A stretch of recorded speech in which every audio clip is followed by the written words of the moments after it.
ನೀವು ವೀಕ್ಷಣೆ ಮಾಡುತ್ತಿದ್ದೀರಾ ಜನ ಕನ್ನಡ ಒಂದು ಯೂಟ್ಯೂಬ್ ಮಾಧ್ಯಮವನ್ನು. ಸಬ್ಸ್ಕ್ರೈಬ್ ಮಾಡಿ, ಶೇರ್ ಮಾಡಿ, ಲೈಕ್ ಮಾಡಿ, ಕಮೆಂಟ್ ಮಾಡುವ ಮೂಲಕ ಬೆಂಬಲಿಸಿ.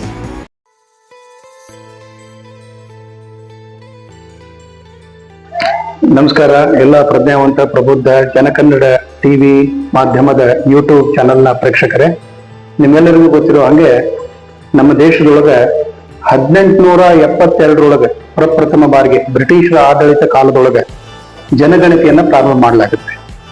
ಯಾವುದೇ ಒಂದು ದೇಶ ಪ್ರಗತಿ ಕಾಣಬೇಕಾದ್ರೆ, ಆ ಪ್ರಗತಿಯನ್ನು ಉಳಿಸ್ಕೊಂಡು ಹೋಗ್ಬೇಕಾದ್ರೆ ಜನಗಣತಿ ಮಾಡ್ತಕ್ಕಂಥದ್ದು ಬಹಳ ಅವಶ್ಯಕ. ಅಂಕಿ ಸಂಖ್ಯೆಗಳ ಕ್ರೋಢೀಕರಣ ಬಹಳ ಮಹತ್ವದ ಪಾತ್ರವನ್ನ ವಹಿಸ್ತೈತೆ. ನೀವು ಅನ್ಕೊಂಡಿರ್ಬೋದು ಮತ್ತೆ ಕಳೆದ ಸಲ ಯಾವಾಗ ಗಣತಿ ಮಾಡಿದ್ದೀರಿ ಅಂತ ಹೇಳಿ. ನಿಮ್ಗೆಲ್ಲರಿಗೂ ಗೊತ್ತಿರುವಂಗೆ 2011 ಕಳೆದ ಬಾರಿಯ ಜನಗಣತಿಯನ್ನ ಅಧಿಕೃತವಾಗಿ ಭಾರತ ಸರ್ಕಾರ ಕೈಗೊಂಡಿತ್ತು. ಅದಕ್ಕೆ ಆದಂತ ಕಾನೂನಿದೆ, ಜನಗಣತಿ ಕಾನೂನಿದೆ. ಅದಕ್ಕೆ ಆದಂತ ಒಬ್ಬ ರಿಜಿಸ್ಟ್ರಾರ್ ಕೂಡ ಇರ್ತಾರೆ. ಅವ್ರ ಮುಖಾಂತರ ಈಗ ಮತ್ತೊಂದು ಅಧಿಸೂಚನೆಯನ್ನು ಹೊರಡಿಸಿದ್ದಾರೆ. ಯಾಕಂದ್ರೆ 2021 ಆಗ್ಬೇಕಾಗಿತ್ತು.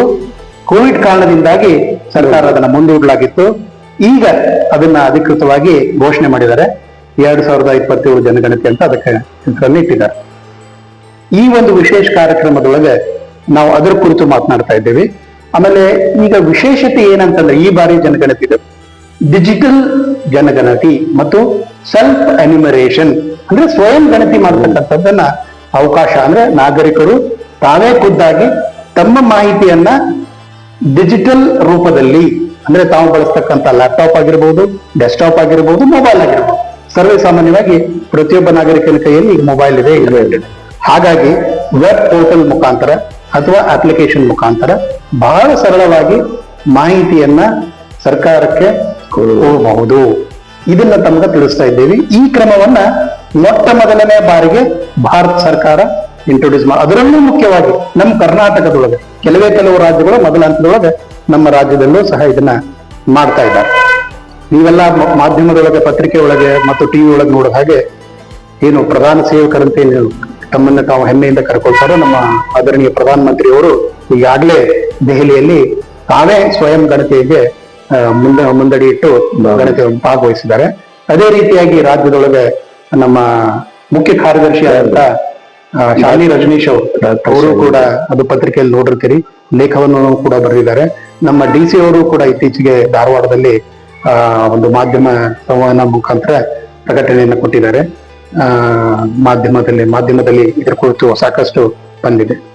ಹಾಗಾದ್ರೆ ಏನಿದು ಸೆಲ್ಫ್ ಎನ್ಯುಮರೇಷನ್ ಅಂದ್ರೆ ಏನು, ಇದ್ರ ಬಗ್ಗೆ ನಿಮಗೆ ಮಾಹಿತಿಯನ್ನು ಕೊಡಲಾಗತ್ತೆ.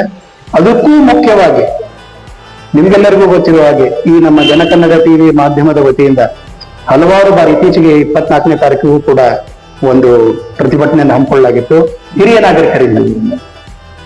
ಆ ಹಿರಿಯ ನಾಗರಿಕರ ಬೇಡಿಕೆಗಳಿಗೆ ಸ್ಪಂದಿಸಬೇಕು ಅಂತಕ್ಕಂಥ ಒಂದು ಬೇಡಿಕೆಯನ್ನ ಹಲವಾರು ದಶಕಗಳಿಂದ ಮಾಡ್ತಾನೆ ಇದೆ ಮಾಧ್ಯಮಗಳ ಮುಖಾಂತರ ಮತ್ತು ವಿಶೇಷವಾಗಿ ರಾಜ್ಯ ಹಿರಿಯ ನಾಗರಿಕರ ಸಂಘ ಏನು ಪ್ರಧಾನ ಕಚೇರಿ ಹುಬ್ಬಳ್ಳಿ ಒಳಗದೆ ಅಲ್ಲಿ ಅಧ್ಯಕ್ಷರಾದಂತಹ ಶ್ರೀಯುತ BA ಪಾಟೀಲ್ ರವರು ನಮ್ಮ ಜೊತೆ ಇದ್ದಾರೆ. ನಮಸ್ಕಾರ ಸರ್. ನಮಸ್ಕಾರ ಸರ್. ಈಗ ಜನಗಣತಿ ಅಂದಾಕ್ಷಣಕ್ಕೆ ಒಟ್ಟಾರೆಯಾಗಿ ಮಾಹಿತಿಯನ್ನ ಶೇಖರಣೆ ಮಾಡುವಾಗ ಹಿರಿಯರ ನಾಗರಿಕರ ಸಂಖ್ಯೆ ಎಷ್ಟು, ಯಾವ ನಗರದೊಳಗ, ಯಾವ ವಾರ್ಡ್ ಒಳಗ ಎಷ್ಟು ಹಿರಿಯ ನಾಗರಿಕರದಾರ, ಅವ್ರಿಗೆ ಬೇಕಾದಂತಹ ನೀತಿ ನಿರೂಪಣೆಗಳು ಮತ್ತು ಕಾನೂನುಗಳು ಏನು ನಾವು ಕ್ರಮ ಕೈಗೊಳ್ಳಬಹುದು ಅಂತಕ್ಕಂಥದ್ದು ದೃಷ್ಟಿಯಿಂದ ಈ ಜನಗಣತಿ ಬಹಳ ಮುಖ್ಯ ಆಗುತ್ತೆ. ಯಾವುದೇ ಜನಗಣತಿ, ಅದರಲ್ಲೂ ಮುಖ್ಯವಾಗಿ ಈ ಸಲ, ಯಾಕಂದ್ರೆ ತಾವೇ ಸ್ವಯಂ ಪಾಲ್ಗೊಳ್ಳುವಂತ ಅವಕಾಶವನ್ನ ಸರ್ಕಾರ ನೀಡಿದೆ.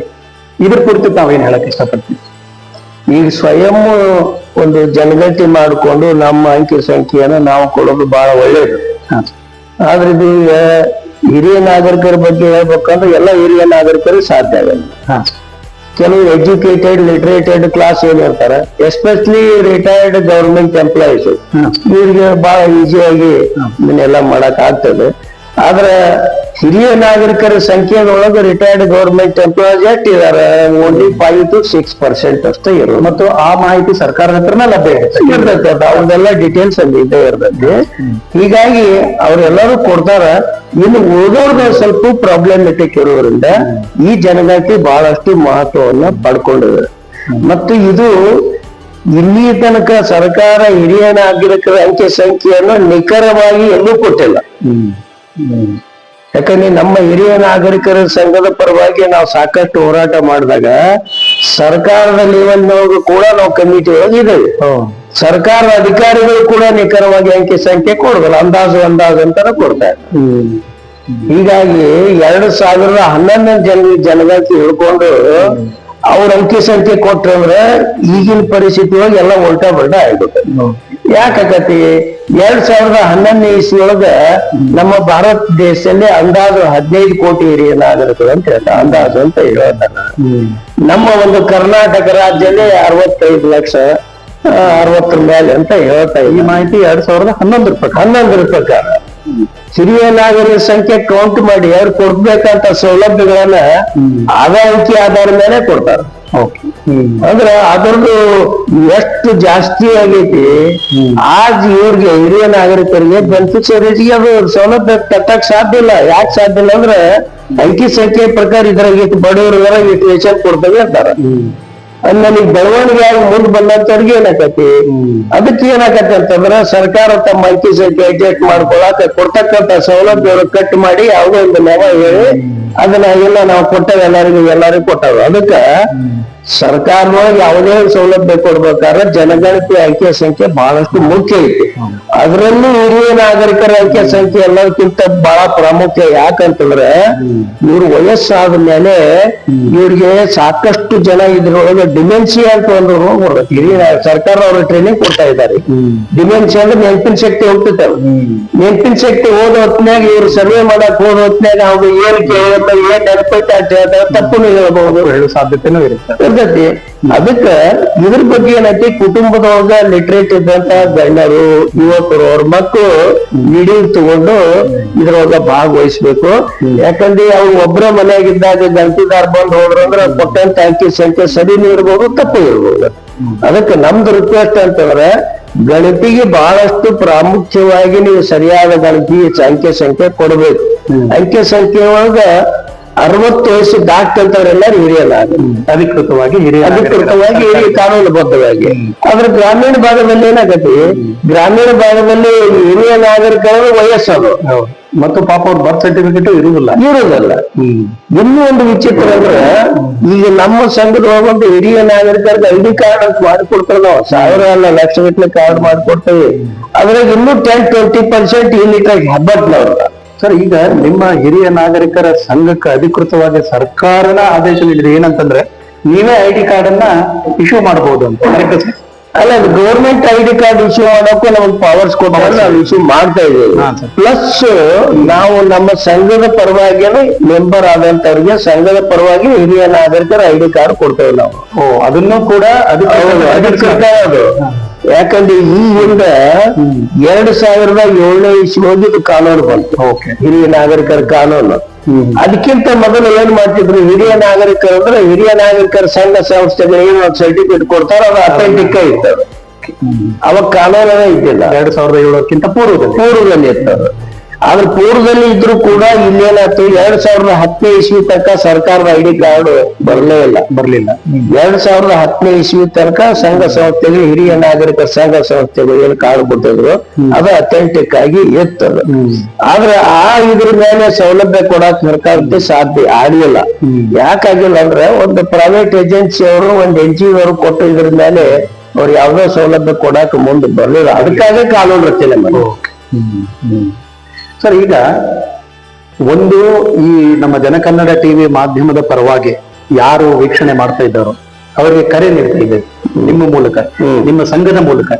ಏನಂತಂದ್ರೆ ನಿಮ್ಮ ಮನೆಯಲ್ಲೂ ಕೂಡ ಅಥವಾ ನಿಮ್ಮ ಮನೆ ಅಕ್ಕಪಕ್ಕದಲ್ಲಿ ಹಿರಿಯ ನಾಗರಿಕರು ಇರ್ಬೋದು, ನಿಮ್ಮ ಓಣಿ ಒಳಗೆ, ನಿಮ್ಮ ಊರೊಳಗೆ ನಿಮಗ್ ಪರಿಚಿತ ಇರ್ತಕ್ಕಂಥವ್ರು. ಅವರ ಸ್ವಯಂ ಗಣತಿಗೋಸ್ಕರ ನೀವು ಸಹಾಯ ಮಾಡ್ರಿ. ಒಂದು ಇಲ್ಲ, ನೀವು ಹಿರಿಯ ನಾಗರಿಕರಿದ್ದೀರಿ, ನೀವು ಹಿರಿಯ ನಾಗರಿಕರ ಸಂಘದ ಕಚೇರಿಗೆ ಬರ್ರಿ. ಹುಬ್ಬಳ್ಳಿ ಒಳಗೆ, ನೀವು ಹುಬ್ಬಳ್ಳಿ ಸುತ್ತಮುತ್ತಲು ಹುಬ್ಬಳ್ಳಿ ಒಳಗಿದ್ರೆ ನಾಳೆ ಸಾಕಷ್ಟು ಜನ ಬರ್ತಾರೆ ನಿಮ್ ಕಚೇರಿ ಒಳಗೆ. ನಾವೇ ನೋಡಿದೀವಿ, ಗಾಳಿ ದುರ್ಗಮ್ಮನ ಗುಡಿ ಹತ್ರ ಹೊಸೂರೊಳಗೆ ಇರ್ತಕ್ಕಂಥ ಕಚೇರಿ ಒಳಗೆ ರಾಜ್ಯದ ಮುಖ್ಯ ಕಚೇರಿ, ಅಲ್ಲಿ ಪಾಟೀಲರ ಖುದ್ದಾಗಿ ಅವೈಲೇಬಲ್ ಇರ್ತಾರ ಅಥವಾ ಅವರ ಸಾಕಷ್ಟು ಸ್ಟಾಫ್ಗಳು ಇರ್ತಾರ. ನೀವು ಹೋಗಿ ಈ ಸ್ವಯಂ ಗಣತಿ ಬಗ್ಗೆ ಮಾಹಿತಿಯನ್ನು ಪಡ್ಕೊಳ್ಬಹುದು. ಒಂದು ಅಷ್ಟೇ ಅಲ್ಲದೆ, ನೀವೇನಾದ್ರೂ ಹಿರಿಯ ನಾಗರಿಕರ ಕಾರ್ಡ್ ಅನ್ನ ಮಾಡುತ್ತಿರದೇ ಇದ್ರೆ ಮಾಡಿಸಬಹುದು. ಮತ್ತು ಅದಕ್ಕೆ ಏನೆಲ್ಲ ಸೌಲಭ್ಯಗಳು ಸಿಗ್ತಾವು, ಕಾನೂನು ಏನಿದೆ ಅನ್ನೋ ಜಾಗೃತಿಯನ್ನು ಕೂಡ ಅವ್ರು ನಿಮಗೆ ಕೊಡ್ತಾರೆ. ಮತ್ತು ನೀವೇ ಸಂಘಟನೆ ಮಾಡ್ಕೊಳ್ತೀರಿ ಅಂತಂದ್ರೂ ಕೂಡ ಅದಕ್ಕೂ ಸಹಕಾರವನ್ನು ನೀಡ್ತಾರೆ. ಅದ್ರ ಕುರಿತು ನೀವು ಹೆಚ್ಚಿನ ಮಾಹಿತಿ ಕೊಡ್ಬೇಕಾರೆ. ಯಾಕಂದ್ರೆ ನಾವು ನಿನ್ನೆ ನಿಮ್ ಕಚೇರಿ ಒಳಗೆ ಮಾತಾಡ್ಬೇಕಾದ್ರೆ ತಾವು ಒಂದ್ ಮಾತು ಹೇಳಿದ್ರಿ, ಏನಂತಂದ್ರೆ ಪ್ರತಿಯೊಂದು ವಾರ್ಡ್ ಒಳಗೂ ಸಹಿತ ಹಿರಿಯ ನಾಗರಿಕರ ಒಂದು ಸಂಘಟನೆ ಮಾಡೋದಕ್ಕೆ ಪ್ರಯತ್ನ ಮಾಡ್ತಾ ಇದ್ದೀವಿ. ಯಾಕೆ ಇದನ್ನ ಮಾತಾಡಿದ್ವಿ ಅಂತಂತಂದ್ರೆ ಒಂದು ಒಳ್ಳೆ ಕ್ರಮವನ್ನ ಪೊಲೀಸ್ ಇಲಾಖೆ ಕೈಗೊಂಡಿದೆ. ಅದನ್ನು ಕೂಡ ಕೈಗೊಳ್ಬೇಕಾದ್ರೆ ನಿಮ್ಮ ಸಾಕಷ್ಟು ಅದರ ಹಿಂದೆ ಕೆಲಸ ಕಾರ್ಯಗಳಿದೆ. ಆಸರೆ ಅಂತಕ್ಕಂಥ ಹೆಸರು ಇಟ್ಕೊಂಡು ನಿಜವಾದ ಅರ್ಥದಲ್ಲಿ ಆಸರೆ ಆಗ್ಬೇಕು, ಹಿರಿಯ ನಾಗರಿಕರಿಗೆ ರಕ್ಷಣೆ ಸಿಗಬೇಕು. ಆ ರಕ್ಷಣೆ ಸಿಗಬೇಕು ಅಂತಂತಂದ್ರೆ ಅವರು ಹಿರಿಯ ನಾಗರಿಕರಿಗೆ ಎಲ್ಲಿ ವಾಸ ಮಾಡ್ತಾರ, ವಾಸಸ್ಥಳ ಏನು, ಆ ಜುರಿಸ್ಡಿಕ್ಷನ್, ಆ ಏರಿಯಾ ಕಾರ್ಯವ್ಯಾಪ್ತಿಯಲ್ಲಿ ಇರ್ತಕ್ಕಂಥ ಪೊಲೀಸ್ ಸ್ಟೇಷನ್ ಗೊತ್ತಿರ್ಬೇಕು. ಅದ್ರ ಕುರಿತು ತಾವು ಮಾಹಿತಿ ಕೊಡ್ರಿ ಸರ್. ಈಗ ಆಸರೆ ಅಂತ ತಿಳ್ಕೊಂಡು ಈಗ ಕಳೆದ 3 ತಿಂಗಳ ಕೆಳಗೆ ಕರ್ನಾಟಕ ಸರ್ಕಾರ ಒಂದು ಹಿರಿಯ ನಾಗರಿಕರಿಗೆ ಹೆಲ್ಪ್ ಮಾಡ್ತಕ್ಕಂಥ ಒಂದು ಯೋಜನೆ, ಈ ಒಂದು ಪ್ರಾಜೆಕ್ಟ್, ಈ ಪ್ರಾಜೆಕ್ಟ್ ಅನ್ನ ಮಾಡಿದ್ದಾರೆ. ಈ ಪ್ರಾಜೆಕ್ಟಿನ ಮುಖ್ಯ ಉದ್ದೇಶ ಅಂತಂದ್ರೆ ಹಿರಿಯ ನಾಗರಿಕರಿಗೆ ಯಾವುದೇ ಪರಿಸ್ಥಿತಿ ಒಳಗ ಯಾರೇ ಇದ್ರು ಅವ್ರಿಗೆ ಏನ್ ಅವಶ್ಯಕತೆ ಒಂದು ಸೌಲಭ್ಯ ಆಗ್ಲಿ ಅಥವಾ ಸಹಾಯ ಆಗ್ಲಿ ಅದನ್ನು ಕೊಡ್ಬೇಕನ್ನೋದು ಆಸರೆ ಒಂದು ಪ್ರಮುಖವಾದಂತ ಉದ್ದೇಶ. ಹಾಗಾದ್ರೆ ಆಸರೆ ಎಲ್ಲರಿಗೂ ಸಹಾಯದ ಅವಶ್ಯಕತೆ ಐತೇನಂತೂ ಇಲ್ಲ. ಎಲ್ಲರಿಗೂ ಕೆಲವರಿಗೆ ಈಗ ದೊಡ್ಡ ದೊಡ್ಡ ಕ್ಲಾಸ್ 1 ಆಫೀಸರ್ ಇರ್ತಾರ, ರಿಟೈರ್ಡ್ ಎಂಪ್ಲಾಯೀಸ್ ಇರ್ತಾರ, ರಾಜಕಾರಣಿಗಳು ಇರ್ತಾರ, ಇವ್ರಿಗೆ ಏನು ಅವಶ್ಯಕತೆ ಇರುದಿಲ್ಲ ಅದರದ್ದು. ಇಲ್ಲ ಸರ್, ಆದ್ರೆ ನನ್ನ ಅನುಭವದೊಳಗೆ ಬಂದಂಗೆ ನಾನು ಈ ಮೊದಲು ನೋಡಿದ್ದೀನಿ, ವಿಶೇಷವಾಗಿ ಧಾರವಾಡದಲ್ಲಿ ಬಹಳಷ್ಟು ಹಿರಿಯ ನಾಗರಿಕರು, ಯಾಕಂದ್ರೆ ಅವ್ರ ಮಕ್ಕಳು ವಿಲೇಜ್ ಒಳಗದಾರ, ಇಲ್ಲ ಬೇರೆ ಊರೊಳಗಿರ್ತಾರ, ಹುಬ್ಬಳ್ಳಿಯೊಳಗೂ ಸಹಿತ ಇದು ಆ ಕುಟುಂಬದವರಿಗೆ ಈ ನೀವ್ ಹೇಳಿದ್ರಲ್ಲ ಈಗ ಸಹಾಯ ಇರ್ಬೋದು, ಸಂರಕ್ಷಣೆ ಇರ್ಬೋದು, ರಕ್ಷಣೆ ಇರ್ಬೋದು, ಬಹಳ ಅವಶ್ಯ ಆಗುತ್ತೆ. ಅದಕ್ಕೂ ಕೂಡ ಆಸರೆ ಅಂತಕ್ಕಂಥ ಕಾರ್ಯಕ್ರಮ ನಿಜವಾದ ರೀತಿಯೊಳಗೆ ಆಸರೆ ಆಗುತ್ತೆ. ಆಸರೆ ಒಳಗೆ ಬಹಳ ಪ್ರಾಮುಖ್ಯವಾಗಿ ಇರ್ತಕ್ಕಂಥದ್ದು ಒಂಟಿಯಾಗಿ ವಾಸ ಮಾಡ್ತಕ್ಕಂಥ ಹಿರಿಯ ನಾಗರಿಕ. ಒಂಟಿ ಅಂದ್ರೆ ಒಬ್ಬರೇ ಇರ್ಬೇಕಂತಲ್ಲ, ಗಂಡ ಹೆಂಡತಿನೂ ಕೊಡುದು, ಇಬ್ರು ಹಿರಿಯ ನಾಗರಿಕರಿರ್ತಾರ. ಅಂದ್ರೆ ಅವರು ಮಕ್ಕಳ ಒಂದು ಕುಟುಂಬದ ಸಂಪರ್ಕದಿಂದ ದೂರ ಇರಲ್ಲ. ಅವ್ರು ಯಾರು ಇರ್ತಾರ ಅವ್ರಿಗೆಲ್ಲರಿಗೂ ಹೆಲ್ಪ್ ಮಾಡ್ತಕ್ಕಂಥ ಒಂದು ಯೋಜನೆ ಆಸರೆ. ಅದು ಸರ್ಕಾರದ ಜವಾಬ್ದಾರಿ ಕೂಡ ಹೌದು. ಇದನ್ನ ಕಂಪ್ಲೀಟ್ ಆಗಿ ಗೃಹ ಇಲಾಖೆಯ ವತಿಯಿಂದ ಇಂಪ್ಲಿಮೆಂಟ್ ಮಾಡ್ತಾ ಇದ್ದಾರೆ ಸ್ಕೀಮ್ ಅನ್ನ. ಗೃಹ ಇಲಾಖೆಯವರು ಯಾಕೆ ಮಾಡ್ಬೇಕಂತಂದ್ರ ಈಗ ಆಲ್ರೆಡಿ ಒಂದು 2007ನೇ ಇಸ್ವಿಯೊಳಗೆ ಹಿರಿಯ ನಾಗರಿಕರ ಕ್ಷೇಮಾಭಿವೃದ್ಧಿ ಕಾನೂನು ಅಂತ ಜಾರಿ ಮಾಡಿದಾರೆ. ಆದ್ರ ಆ ಕಾನೂನು ಕೆಳಗೆ ಏನು ಸೌಲಭ್ಯ ಕೊಡ್ಬೇಕಂತ ಯಾವ ಇಂಪ್ಲಿಮೆಂಟ್ ಆಗ್ತಾ ಇಲ್ಲ. ಅದ್ರ ಏನಾಗತಿ ಕ್ಲಿಯರ್ ಕಟ್ ದುರ್ದೈವ ಏನಂತಂದ್ರೆ ಆ ಮಂತ್ರಿಗಳಿಗೆ ಹಿರಿಯ ಅಧಿಕಾರಿಗಳಿಗೆ ಮಾಹಿತಿನೇ ಇಲ್ಲ, ಕಾನೂನಿನ ಬಗ್ಗೆ ಮಾಹಿತಿ ಇಲ್ಲ. ಹೇಳ್ತಾ ಇದ್ರಿ ಅದನ್ನ. ಹೌದು, ನಾವ್ ಎಷ್ಟೋ ಕಡೆಗೆ ವೇದಿಕೆ ಮೇಲೆ ಮಾತು ಹೇಳಿದಾಗ ಒಳ್ಳೇದಾಯ್ತು ನಮಗೂ ತಿಳ್ಕೊಂಡು ಅಂತ ಹೇಳ್ತಾರೆ. ಪ್ರಾಮಾಣಿಕವಾಗಿ ಒಪ್ಕೊಂಡಿದಾರಲ್ಲ ಇದ್ರ ಬಗ್ಗೆ, ನಮ್ಮ ಕಾನೂನಿನ ಬಗ್ಗೆ ಅರಿವಿಲ್ಲ ಅಂತ. ಅದಕ್ಕೆ ಅಲ್ಲಿ ಏನಾಗತ್ತೆ 2007ನೇ ಕಾನೂನದೊಳಗ ಆ ಕಾನೂನದೊಳಗಿದ್ದಂತ ಸೌಲಭ್ಯಗಳನ್ನ ಇನ್ನೂ ಕೊಟ್ಟೇ ಇಲ್ಲ. ಇವತ್ತು 16 ವರ್ಷ ಆಯ್ತು ಕಾನೂನು ಜಾರಿಯಾಗಿ. ಕಾನೂನು ಜಾರಿಯಾಗಿ 16 ವರ್ಷ ಆದ್ರೂ ಕೂಡ ಅದ್ರ ಬಗ್ಗೆ ಇಂಪ್ಲಿಮೆಂಟ್ ಆಗ್ಬೇಕು, ಏನ್ ಸಮಸ್ಯೆ ಐತೆ ಅಂದ್ರೆ ಸರ್ಕಾರಕ್ಕೆ ಇಂಟ್ರೆಸ್ಟ್ ಇಲ್ಲ ಇದ್ರ ಬಗ್ಗೆ. ಸುಮ್ಮನೆ ಅದು ಒಂದು ಕಾನ್ಸ್ಟಿಟ್ಯೂಷನ್ ನಲ್ಲಿ ಅದಕ್ಕೊಂದು ಕ್ಲಾಸ್ ಇರೋದ್ರಿಂದ ಕಾನೂನು ಮಾಡ್ಬೇಕಂತಿತ್ತು, ಮಾಡಿದ್ರು. ಸರ್, ಇತ್ತೀಚೆಗೆ ಬೆಳಗಾಂದಲ್ಲಿ ನಡೆದಕ್ಕಂತ ವಿಧಾನಸಭೆ ಅಧಿವೇಶನ ಏನಿತ್ತು, ಅಲ್ಲಿ ತಾವು ಒಂದು ನಿಯೋಗ ತಗೊಂಡು ಅಲ್ಲಿ ಮಂತ್ರಿಗಳ ಲಕ್ಷ್ಮೀ ಹೆಬ್ಬಾಳ್ಕರ್ ಅವ್ರನ್ನ ಭೇಟಿಯಾಗಿ ಇದ್ರ ಬಗ್ಗೆ ಮಾಹಿತಿಯನ್ನು ಕೊಟ್ಟಿದ್ದಕ್ಕೆ ಬೆಂಗಳೂರೊಳಗ ಒಂದು ವರ್ಕ್ಶಾಪ್ ಆಯ್ತು ಅಂತ ತಾವ್ ಹೇಳಿದ್ರಿ. ಅದ್ರ ಕುರಿತು ತಾವ್ ಹೇಳ್ರಿ, ಅಲ್ಲಿ ಏನಾಯ್ತು ಅಂತ. ಈಗ ಬೆಳಗಾವಿಕ್ಕಿಂತ ಮೊದಲು ಬೆಂಗಳೂರೊಳಗ ಒಂದು ವರ್ಕ್ಶಾಪ್ ಆಯ್ತು ಅದು. ಹಾ ಸರ್, ಅಲ್ಲಿ ವಿಧಾನಸಭಾದೊಳಗ ಅದರ ಕಾರ್ಯಾಗಾರ ಏರ್ಪಾಡು ಮಾಡಿದ್ರು. ಅದ್ರಾಗ ಮೇನ್ ಆಗಿ ನಮ್ಮ NGO, ಆಮೇಲೆ ನೈಟಿಂಗೇಲ್ ಟ್ರಸ್ಟ್ ಅವರು, ಆಮೇಲೆ ಡೈರೆಕ್ಟರ್, ಪ್ರಿನ್ಸಿಪಲ್ ಸೆಕ್ರೆಟರಿ ಅವರು ಇವರೆಲ್ಲ ಕೂಡಿ ವ್ಯವಸ್ಥೆ ಮಾಡಿ ಆ ವರ್ಕ್ಶಾಪ್ ಉದ್ದೇಶ ಅಂದ್ರೆ ಹಿರಿಯ ನಾಗರಿಕರ ಕಾನೂನು ಸೌಲಭ್ಯದ ಬಗ್ಗೆ ಏನ್ ಅಡೆತಡೆಗಳಿದಾವ, ಯಾಕೆ ಆಗ್ತಾ ಇಲ್ಲ, ಇದು ಚರ್ಚೆ ಮಾಡಕ್ ವರ್ಕ್ಶಾಪ್ ಅದನ್ನ ಬಹುಶಃ ಮುಖ್ಯ ಕಾರ್ಯದರ್ಶಿ ಶಾಲಿನಿ ರಜೀಶ್ ಅವರು ಅವ್ರು ಡೈರೆಕ್ಷನ್ಸ್ ಕೊಟ್ಟಿದ್ರು. ಅದ್ರ ಮೇಲೆ ಅದನ್ನ ವರ್ಕ್ಶಾಪ್ ಇನಾಗ್ರೇಷನ್ ಮಾಡಿದಂತ ರವಿ ಸೆಕ್ರೆಟರಿ ಅವರು ರೆವಿನ್ಯೂ ಸೆಕ್ರೆಟರಿ ಅವರು ಸ್ವತಃ ಬಂದು ಇದನ್ನ ಮಾಡಿದ್ರು.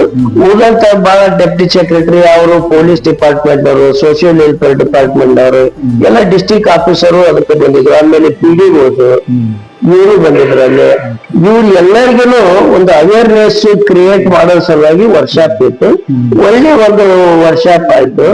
ಆದ್ರೆ ಎಲ್ಲರಿಗೂ ಲಾಸ್ಟಕ್ಕೆ ಅವ್ರು ಹೇಳಿದ್ದು, ನಮ್ಗೆ ಇದು ಯಾವ್ದು ಇಲ್ಲಿ ತನಕ ಗೊತ್ತಿಲ್ಲ. ಅದಕ್ಕೆ ನಾವು ವರ್ಷಾಪ್ ಇದನ್ನ ಕೊಟ್ಟ ಮೇಲೆ ಹಿರಿಯ ನಾಗರಿಕರ ತೊಂದರೆಗಳನ್ನ ಯಾವ ರೀತಿ ಬಗೆಹರಿಸ್ಬೇಕು ಅಧಿಕಾರಿಗಳಿಗೆ ವರ್ಷಾಪ್. ಮತ್ತೆ ಇನ್ನೊಂದು ಸರ್, ನಾವು ಆಗ್ಲೇ ಮಾತಾಡ್ತಿದ್ವಿ ಏನಂತಂದ್ರೆ ದೌರ್ಜನ್ಯಗಳಂತೂ ನಡೀತಾನೆ ಇದೆ ಹೌದು ಹಿರಿಯ ನಾಗರಿಕರ ಮೇಲೆ. ಆದ್ರೆ ಅಧಿಕೃತವಾದ ಅಂಕಿ ಸಂಖ್ಯೆಗಳು ಲಭ್ಯ ಆಗ್ತಾ ಇಲ್ಲ. FIRಗಳು ಪ್ರಥಮ ವರದಿ ಅದು ದಾಖಲೆ ಆಗ್ತಾ ಇಲ್ಲ ಅಂತ ಆ ಕುರಿತು ಅಲ್ಲಿ ಕಾರ್ಯಾಗಾರದಲ್ಲಿ ಚರ್ಚೆ ಆಯ್ತಾ? ಕಾರ್ಯಾಗಾರದೊಳಗೆ ದೌರ್ಜನ್ಯಗಳು ನಡೀತಾವೆ. ಆ ದೌರ್ಜನ್ಯಗಳ ಹೊತ್ನ್ಯಾಗ ಯಾರಿಗೆ ನಾವು ಅವ್ರಿಗೆ ಅಪ್ರೋಚ್ ಆಗಿ ಅಪೀಲ್ ಮಾಡ್ಕೋಬೇಕಂತಂದ್ರೆ ಪೊಲೀಸ್ ಸ್ಟೇಷನ್. ಯಾಕೆ ಕಾನೂನೊಳಗೆ ಬೇರೆ ಏನು ಪರಿಹಾರ ಇಲ್ಲ. ಪೊಲೀಸ್ ಸ್ಟೇಷನ್ ಹೋಗ್ಬೋದು. ಪೊಲೀಸ್ ಸ್ಟೇಷನ್ದಾಗ ಪರ್ಟಿಕ್ಯುಲರ್ ಕ್ಲಾಸೇ ಇಲ್ಲ ಅಲ್ಲಿ. ಜನರಲ್ ಕ್ಲಾಸ್ ಮೇಲೆ ದೌರ್ಜನ್ಯ ಇವತ್ತು ಸಣ್ಣ ಹುಡುಗನ ಮೇಲೆ ಆಗ್ಬೇಕು, ಮಹಿಳೆ ಮೇಲೆ ಆಗ್ಬೇಕು, ಹಿರಿಯ ನಾಗರಿಕರ ಮೇಲೆ ಆ ರೀತಿ ಒಳಗೆ ಅದನ್ನ ಕನ್ಸಿಡರ್ ಮಾಡಿ ಅವ್ರು ಕೇಸ್ ಮಾಡ್ಬೇಕು ಹೊರತು ಹಂಗ ಪರ್ಟಿಕ್ಯುಲರ್ ಹಿರಿಯ ನಾಗರಿಕರ ದೌರ್ಜನ್ಯ ಅಂತ ಹೇಳ್ಕೊಂಡು ಮಾಡಕ ಅದ ಸಮಸ್ಯೆ ಇದ್ದಿದ್ರಿಂದ ಅಲ್ಲಿ ಸಮಸ್ಯೆ ನಾವು ಏನ್ ಕೇಳ್ಕೊಂಡ್ವಿ ಅಂತಂದ್ರೆ ಹಿರಿಯ ನಾಗರಿಕರ ಇಂತ ಅನೇಕ ಒಂದು ದೌರ್ಜನ್ಯ ಕೇಸನ್ನ ಪೊಲೀಸ್ ಡಿಪಾರ್ಟ್ಮೆಂಟ್ ಅವರು ರಿಜಿಸ್ಟರ್ ಮಾಡ್ಕೊಳ್ಳೋದಲ್ಲ. ಆಮೇಲೆ ಇನ್ನೊಂದು ದುರ್ದೈವದ ಸಂಗತಿ ಅಂದ್ರೆ ಸರ್, ಈ ದೌರ್ಜನ್ಯ ನಡೆಯೋದು ಅವರ ಕುಟುಂಬದ ಸದಸ್ಯರಿಂದನೇ. 90% ದೌರ್ಜನ್ಯಗಳು ಕೌಟುಂಬಿಕ ದೌರ್ಜನ್ಯ. ಅದಕ್ಕೆ ಏನು ಕಾರಣ ಅಂತಂದ್ರೆ ವಯಸ್ಸಾದ ಮೇಲೆ ತಂದೆ ಆಗ್ಲಿ ತಾಯಿ ಆಗ್ಲಿ ಯಾರ ಗಾಡಿಯಲ್ಲಿ ಇರ್ಲಿ ಅವರು ದುಡಿಯೋ ಶಕ್ತಿ ಕಳ್ಕೊಂಡ್ಬಿಡ್ತಾರೆ. ಆಮೇಲೆ ಬಹಳಷ್ಟು ಕುಟುಂಬದೊಳಗೆ ಇವರು ನಿರುಪಯೋಗಿ ವಸ್ತು ಅನ್ನೋದು ಒಂದು ಅವ್ರ ತಲೆಯಾಗಿ ಬಂದ್ಬಿಡ್ತೈತಿ. ಮೇಲೆ ಈಚೆಗೆ ಈ ಮರೆವು ಅಂತಕ್ಕಂಥ ಅದು ಬರ್ತೈತಿ. ಅದು ಇವು ಸುಮ್ಮನೆ ಕುತ್ಕೊಂಡು ಈಗ ಯಾಕೆ ಸಾಕ್ಬೇಕು ಅಂತಕ್ಕಂಥ ಒಂದು ಭಾವನೆ ಅಲ್ಲಿ ಬರ್ತೈತಿ. ಕುಟುಂಬದ ಸದಸ್ಯರ ಹತ್ರನೇ ಬರ್ತೈತೆ. ಅದು ಎಲ್ಲೇ ಒಂದು 5-10% ಒಳ್ಳೆ ಕುಟುಂಬ ಸದಸ್ಯರು ಅವ್ರು ಬಹಳ ಕೇರ್ ಟೇಕ್ ತಗೊಂಡು ಮಾಡ್ತಾ ಇದ್ದಾರೆ. ಅದು ಮೇಜಾರಿಟಿ ಆಫ್ ದ ಕೇಸಸ್ ಏನೈತೆ ಅಂದ್ರೆ ಕುಟುಂಬದ ನಿರ್ಲಕ್ಷ್ಯ. ಕುಟುಂಬದ ನಿರ್ಲಕ್ಷ್ಯ ಕಾರಣಗಳೇನು? ಒಂದು ಎಜುಕೇಟೆಡ್ ಮಾಸ್ಟರ್ ಒಂದ್ ನಮ್ನೆ ಕಾರಣ ಇದ್ರೆ ಬಡವರಿಗೆ ಒಂದು ಕಾರಣ. ಬಡವರು ಈಗ ನಮ್ಮ ಹಿರಿಯ ನಾಗರಿಕರ ಜನಸಂಖ್ಯೆ 70% ರೂರಲ್ ಹೋಗದ. ಇವ್ರಿಗೆ ಹಿರಿಯ ನಾಗರಿಕರು ಅಂದ್ರೆ ಏನಪ್ಪ ಅಂತ ಕೇಳಿದ್ರೆ ವಯಸ್ಸಾಗೈತ್ರಿ ಅಂತಾರೆ ಅಂತ. ನೋಡಿ ಸರ್, ಅದಕ್ಕೆ ಈ ಸಂದರ್ಶನ ಈ ಜನಗಣತಿಯ ಸಂದರ್ಭದೊಳಗೆ ಎಷ್ಟು ಮುಖ್ಯ ಆಗತ್ತೆ ಬರ್ತದೆ. ನಾವು ಪ್ರಸ್ತಾಪ ಮಾಡಿದ್ರಿ ಪ್ರತಿಶತ 70% ವಯೋವೃದ್ಧರು ಗ್ರಾಮೀಣ ಭಾಗ. ಹೆಂಗೆ ಹೇಳಕ್ ಸಾಧ್ಯ ಆಯ್ತು ಅಂದ್ರೆ ನಿಖರವಾದ ಮಾಹಿತಿ ಜನಗಣತಿ ಮೂಲಕ ಸಂಗ್ರಹ ಆಗಬೇಕು. ನಗರ ಮಟ್ಟದಲ್ಲೂ ಸಹ ವಾರ್ಡ್ ಮಟ್ಟದಲ್ಲಿ ಎಷ್ಟು ಹಿರಿಯ ನಾಗರಿಕರಿದ್ದಾರೆ ಅಂತಕ್ಕಂಥ ಮಾಹಿತಿ ಅದ್ರ ಮುಖಾಂತರ. ಹೌದು. ಅದಕ್ಕೆ ಈ ಗ್ರಾಮೀಣದಲ್ಲಿ ಇರ್ತಕ್ಕಂಥ ಹಿರಿಯ ನಾಗರಿಕರು, ಹಿರಿಯ ನಾಗರಿಕರಿಗೆ ಏನು ಸೌಲಭ್ಯ ಸಿಕ್ಕತಿ ಅನ್ನೋದು ಬಹಳ ಮಹತ್ವ ಇದೆ. ಈಗ ಸಿಟಿಯಾಗ ಬಿಟ್ರೆ ನೀವು ಕ್ವಶನ್ ಕೇಳಿದ್ರೆ ನಳ ಐತಿಲ್ಲ ಬರ್ತೈತಿ, ಪೈಖಾನೆ ಐತಿಲ್ಲ ಬರ್ತೈತಿ, ರಸ್ತೆ ಐತಿಲ್ಲ ಬರ್ತೈತಿ. ನೀವು ಗ್ರಾಮೀಣ ಕ್ವಶನ್ ಮಾಡ್ರಿ 90% ಊಟ ಬರೋದಿಲ್ಲ. ಯಾಕಂದ್ರೆ ಮೊದಲೇ ಟಾಯ್ಲೆಟ್ಸ್ ಪ್ರಾಬ್ಲಮ್ ಎಲ್ಲಿ ಇದ್ದಿದ್ದಲ್ಲ. ಇತ್ತಿತ್ತಲಾಗಿ ಕೇಂದ್ರ ಸರ್ಕಾರದವ್ರು ಮಾಡಿದ್ರು ಎಲ್ಲರೂ ಅದಕ್ಕೆ ಹೋಗುದಿಲ್ಲ. ಮತ್ತು ಹಳ್ಳಿಯೊಳಗೆ ಇನ್ನೂ ಬಯಲು ಕಡೆ ಹೋಗ್ತಕ್ಕಂಥ ಮನೆಗೂ ಶೌಚಾಲಯ ಅಂತ ಮಾಡ್ಯಾರ. ಅದು ಕೂಡ ಆಗಿಲ್ಲ. ಅದಕ್ಕೆ ಗ್ರಾಮೀಣದಲ್ಲಿ ಇರ್ತಕ್ಕಂಥ ಹಿರಿಯ ನಾಗರಿಕರಿಗೆ ಏನು ಸೌಲಭ್ಯ ಸಿಕ್ಕಾವು ಏನ್ ಸಿಕ್ಕಿಲ್ಲ, ಇದು ಈ ಜನಗಣತಿ ಒಳಗೆ ಬಂದ್ರೆ ಆ ಸೌಲಭ್ಯ ಒದಗಿಸಾಕ ಸರ್ಕಾರ ಮುಂದೆ ಆಗ್ಬೇಕಾಗ್ತದೆ. ಅದಕ್ಕೆ ನಿಖರವಾದಂತ ಅಂಕಿ ಸಂಖ್ಯೆಗಳನ್ನು ಕೊಡೋದು ಬಹಳ ಮಹತ್ವ ಐತಿ. ನಾವು ನೆಗ್ಲೆಕ್ಟ್ ಮಾಡಿಬಿಟ್ರೆ ನಾವ ಒಂದು ಹಾನಿ ಮಾಡ್ಕೊಳ್ಳೋದು. ಇದೇ ಸಂದರ್ಭದೊಳಗೆ ನೀವು ಇನ್ನೊಂದು ವಿಷಯವನ್ನು ಪ್ರಸ್ತಾಪ ಮಾಡ್ತಾ ಇದ್ದೀರಿ. 2007ರ ಕಾನೂನಂತೂ ಇದೆ, ಅದು ಕೂಡ ಸಂಪೂರ್ಣವಾಗಿ ಜಾರಿಗೆ ಬಂದಿಲ್ಲ ಅಂತಕ್ಕಂಥ ಮಾತನ್ನು ಹೇಳಿದ್ರಿ. ಇನ್ನೊಂದು ಕೇಂದ್ರ ಸರ್ಕಾರದವರು ಈ ಕುರಿತು ಹೊಸ ಕಾನೂನನ್ನ ರೆಫರೆನ್ಸ್ ಆಗಿ ತಮ್ಮ ಸಂಸ್ಥೆಗೆ ಕಳಿಸಿದ್ದಾರೆ ಅಂತಕ್ಕಂಥ. ಅದು ಕೇಂದ್ರ ಸರ್ಕಾರದವರು ಮೊದಲಿಂದನೂ ಐತಿ, ಆದ್ರೆ ಅದನ್ನ ಇಂಪ್ಲಿಮೆಂಟ್ ಮಾಡಕ್ ಹೋಗಿದ್ದಿಲ್ಲ. ಯಾಕೆ ಇಂಪ್ಲಿಮೆಂಟ್ ಮಾಡಕ್ ಹೋಗಿದ್ದಿಲ್ಲ ಅಂತಂದ್ರೆ ಅದನ್ನ ಕೇಳೋರು, ಹೋರಾಟ ಮಾಡೋರು, ನಮ್ಗೆ ತೊಂದರೆ ಬರ್ತೈತೆ ಅಂತ ಸರ್ಕಾರಕ್ಕೆ ಗೈಡ್ ಮಾಡೋರು ಯಾರು ಇದ್ದಿಲ್ಲ. ಅಲ್ಲ ಸರ್, ಈಗ ನಾವು ಸಂಸದರಾಗ್ಲಿ ಶಾಸಕರಾಗ್ಲಿ ಸಂಖ್ಯೆ ತಗೊಂಡಾಗ ಅದರಲ್ಲೂ ಪ್ರತಿಶತ 40% ಹಿರಿಯ ನಾಗರಿಕರು ಇರ್ಬೋದು ಅನ್ಕೋತೀನಿ.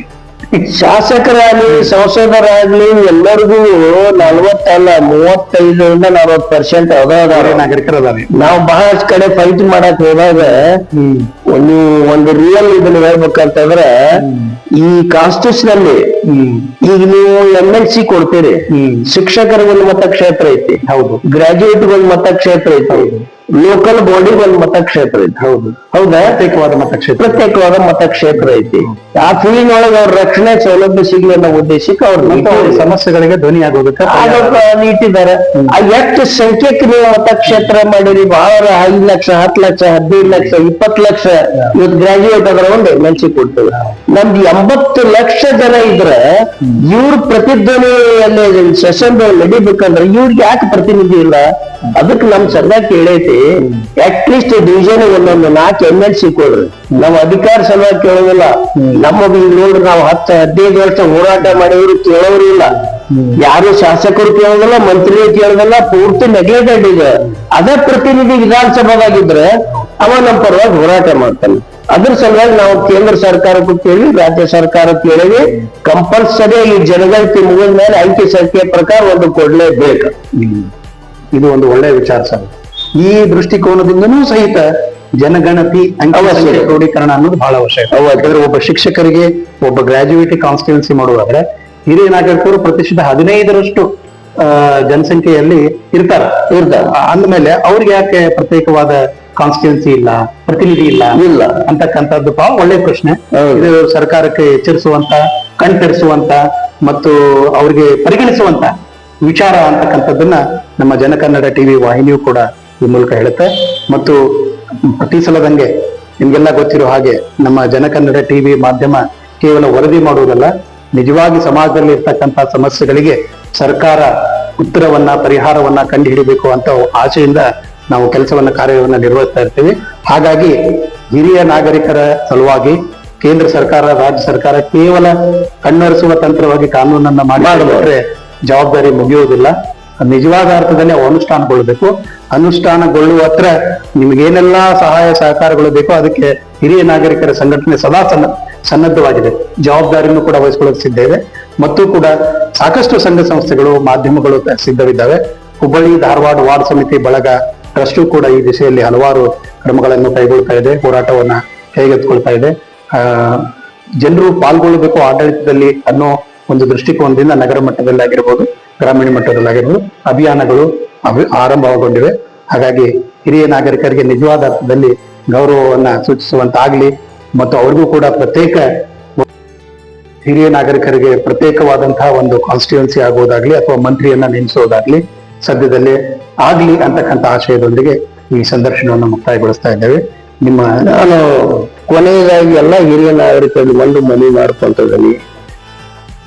ಜನಗಣತಿ ವಿಷಯವಾಗಿ ನಿಮ್ಗೆ ಏನಾರ ತೊಂದರೆ ಇದ್ರೆ ಅಥವಾ ಸಜೆಷನ್ ಬೇಕಾದ್ರೆ ಸದಾ ನಮ್ಮ ಸಂಘದೊಳಗೆ ಅದ್ರ ಬಗ್ಗೆ ಗೈಡ್ ಮಾಡ್ತೇವೆ.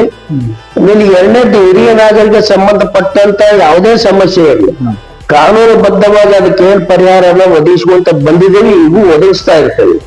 ನೀವು ಸಂಘಕ್ಕೆ ಬರ್ಲೇ ಇದ್ರೆ ಅದು ನಿಮ್ಗೆ ಲಾಭ ತಟ್ಟೋದಿಲ್ಲ. ಅದಕ್ಕೆ ನನ್ನೊಂದು ವಿನಂತಿ ಏನಂದ್ರೆ, ಪ್ರತಿಯೊಬ್ಬರು ಹಿರಿಯ ನಾಗರಿಕರ 60 ವಯಸ್ಸು ದಾಟಿದ ಸಂಘಕ್ಕೆ ಬರ್ರಿ, ಸಂಪರ್ಕ ಇಟ್ಕೋರಿ.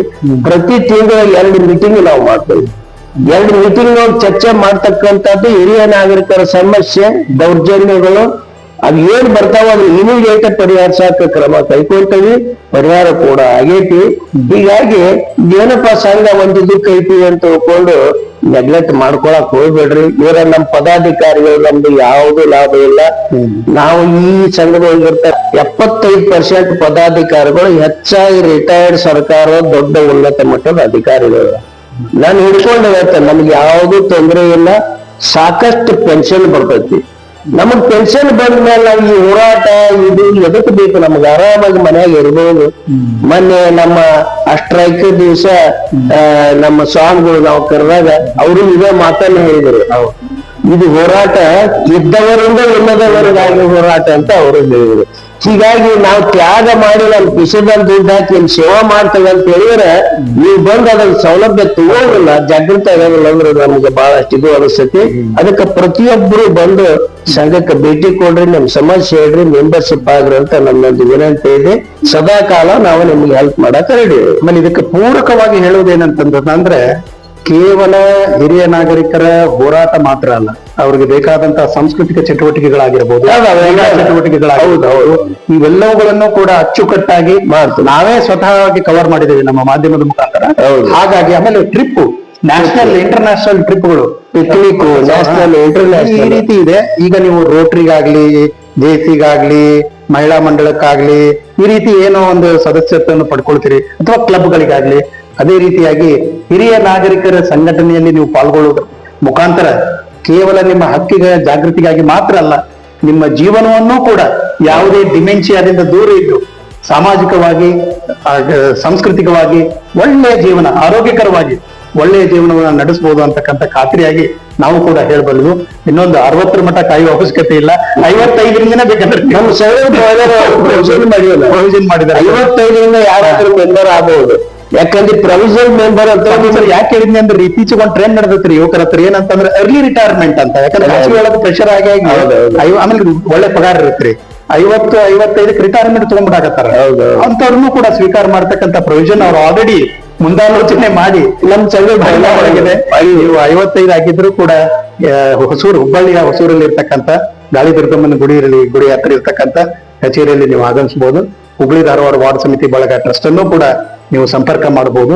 ಜೊತೆಯಾಗಿ ಕೆಲಸವನ್ನ ಮಾಡ್ತಕ್ಕಂಥ ಕೆಲಸವನ್ನ ಹಲವಾರು ಸಂದರ್ಭದಲ್ಲಿ ಆಗಿದೆ. ಹಾಗಾಗಿ ಒಳ್ಳೇದಾಗ್ಲಿ ಅಂತ ಹೇಳಿ ನಾನು ಈ ಮುಖಾಂತರ ಹೇಳ್ತೀನಿ. ಮತ್ತು ಜನಗಣತಿಯಲ್ಲಿ ನೀವು ಪಾಲ್ಗೊಳ್ಳ್ರಿ. ನಿಮ್ಗೆ ಯಾವುದೇ ರೀತಿಯ ಮಾಹಿತಿ ಬೇಕಾದ್ರೆ ಹಿರಿಯ ನಾಗರಿಕರ ಕಚೇರಿಯನ್ನು ಸಂಪರ್ಕ ಮಾಡ್ರಿ, ಅಥವಾ ಹುಬ್ಬಳ್ಳಿ ಧಾರವಾಡ ವಾರ್ಡ್ ಸಮಿತಿ ಬಳಗವನ್ನು ಸಂಪರ್ಕ ಮಾಡ್ರಿ, ಅಥವಾ ನಮ್ಮ ಜನಕನ್ನಡ ಟಿವಿ ಮಾಧ್ಯಮ ವಾಹಿನಿಯ ಸಂಪರ್ಕ ಸಂಖ್ಯೆ 6363107122 ಸಂಖ್ಯೆಗೂ ಕೂಡ ನೀವು ವಾಟ್ಸಪ್ ಸಂದೇಶ ಕಳಿಸೋ ಮೂಲಕ ಮಾಹಿತಿಯನ್ನು ಪಡ್ಕೊಳ್ಬಹುದು ಅಂತ ಹೇಳ್ತೀವಿ. ನಿಮ್ಗೆಲ್ಲರಿಗೂ ಗೊತ್ತಿರುವ ಹಾಗೆ ನಿಮ್ಮ ನೆಚ್ಚಿನ ಜನಕನ್ನಡ ಟಿವಿ ಮಾಧ್ಯಮ ವಾಹಿನಿಯ ಘೋಷವಾಕ್ಯ ನಿಮ್ಮ ನುಡಿ ನಮ್ಮ ನಡೆ ಸಮೃದ್ಧಿಯ ಕಡೆ. ಧನ್ಯವಾದಗಳು. ನಮಸ್ಕಾರ.